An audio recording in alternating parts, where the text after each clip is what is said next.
Hello guys! Ayan, magluto tayo ng adobong chicken. Ito ang ating tangkap. Bawang at luya lang guys. At dahon ng laurel. Let's go! It's cooking already. Let's go guys. Ayan na guys. Ay! Kakastahin muna natin yung ating adobo. No? Bago natin titimplahan ng kung mga lasa. Adobo.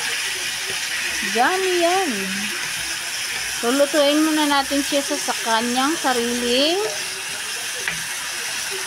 katas. Kasi ang manok guys, may sarili siyang tubig. Napapansin niyo ba yan?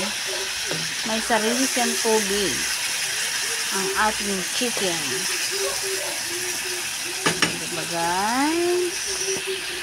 Lagyan natin ng oyster sauce. Tapos kunting ano ba tawag nito? Seasoning. Diba?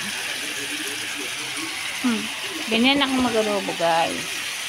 Tapos mamaya ko na siya lalagyan ng toyo. Pag na ubos na yung sarili niyang katas, yung sariling tubig ba ng ano, lulutuin mo natin siya sa kanyang sariling tubig ng manok, ng chicken ba.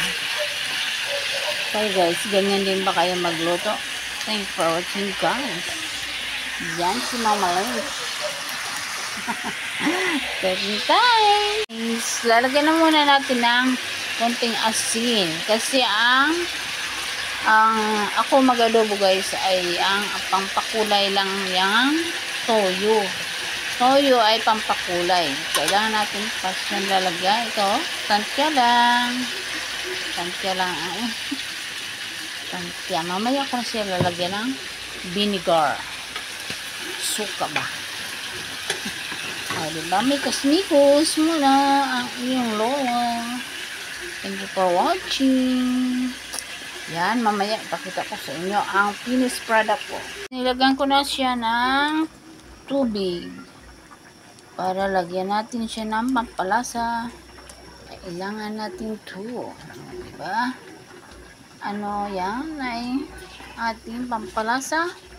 Tapos lalagyan na natin siya ng vinegar. Mamaya ko na siya lalagyan ng ang sugar kasi guys ay pampabalance ng lasa. Kaya ayan. Ano ba yan? Lalagyan natin siya ng buksan mo.